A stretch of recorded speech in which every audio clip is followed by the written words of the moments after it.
which is most of the plaza. Judy might disagree with me on that, but it's most of the plaza, Brookside, Waldo, and the northern part of South Kansas City. I grew up, as Sarah said, in Cooter, Missouri, which is the most southeastern town in the state. I grew up on a cotton farm. Went to school at the University of Missouri, MIZ. COU. Thank you. And then 16 years ago moved to Kansas City. And so Oh, I forgot to mention this. You were the tiger, what's his name? Truman. He was Truman the tiger. Jayhawks may throw stuff at me now.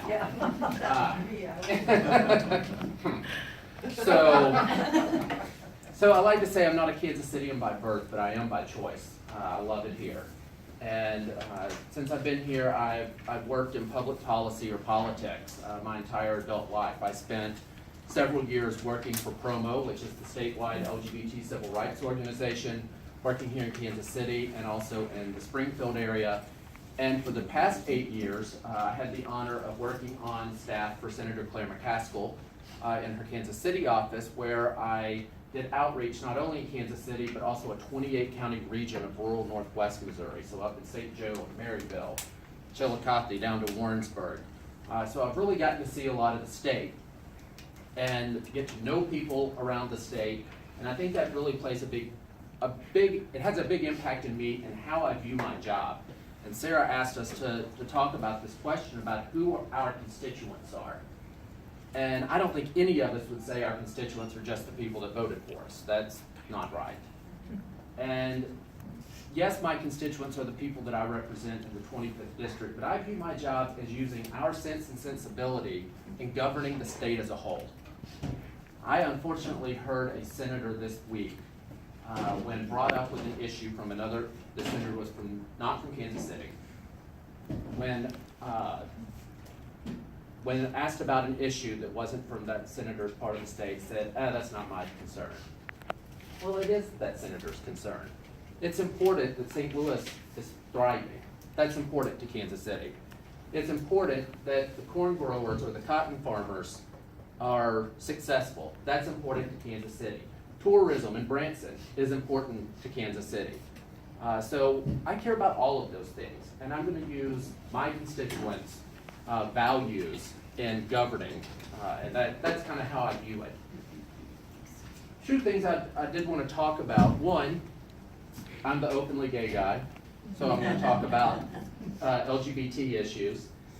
For the 19th consecutive year, the Missouri Nondiscrimination Act was filed this year. Back when I worked for PROMO, I got to go and advocate on its behalf, and now I had the honor of introducing it this year. 19 years, Senator Jolie Justice got it passed through the Senate 1 year. I don't believe it's ever gotten a standalone vote in the House of Representatives. We got a committee hearing this year, and that's as far as it went. This bill would end discrimination in housing, employment, and public accommodations. In the state of Missouri today, I can be fired from a job simply because I'm gay. I can be evicted from an apartment. I can leave here tonight, go down to the Brookside Art Fair, go to Charlie Hooper's. Everybody come to the Brookside Art Fair after this, by the way. And if they so chose, they could kick me out for being gay, and that's perfectly legal in the state of Missouri. Now, an interesting thing that I've discovered, back when I worked for PROMO, so this would have been in the early 2000s, I would walk the halls and I was trying to find Democrats. Trying to find Democrats that would co-sponsor this bill. The inner city Democrats, they jumped right on it. The rural Democrats would see me and they would scoop like cockroaches when you walk in a room. They were gone. Those suburban Democrats, they would come to me and say, Greg, we know you're right. If you get this to the floor, we'll vote with you, but we can't put our name on it. It's too dangerous for us to put our name on it. But get it to the floor, we're with you. Now fast forward to 2017. Practically every Democrat co-sponsored the legislation. I started going after Republicans. Now there are no urban Republicans, thank you. The rural Republicans, for the most part, scurried. So I started looking for those suburban Republicans, and I heard the same thing. That, Greg, if you get it to the floor, we're with you, but we can't put our name on it. So it's funny to see these Republicans 15 years behind the times, but that's where they are.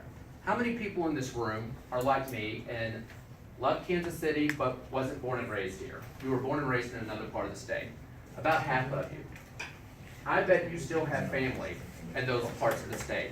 You still have friends in those parts of the state.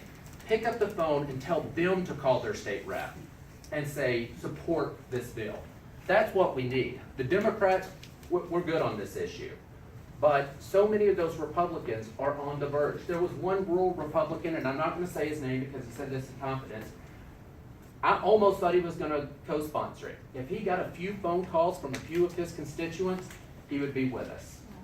So reach back out home. That's one way that we can reach out to those places.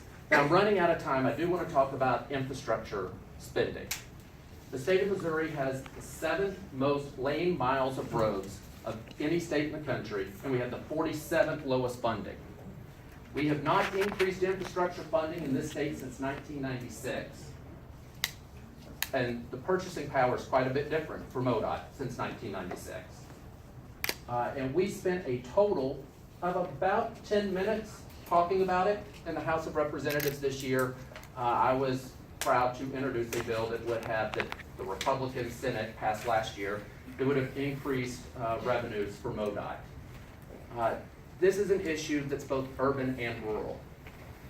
Labor and business are going to support this. The traveling public are going to support this. The only reason we can't get this passed is that there is a section of Republicans in the General Assembly that are against taxes at all costs for anything. My time is up.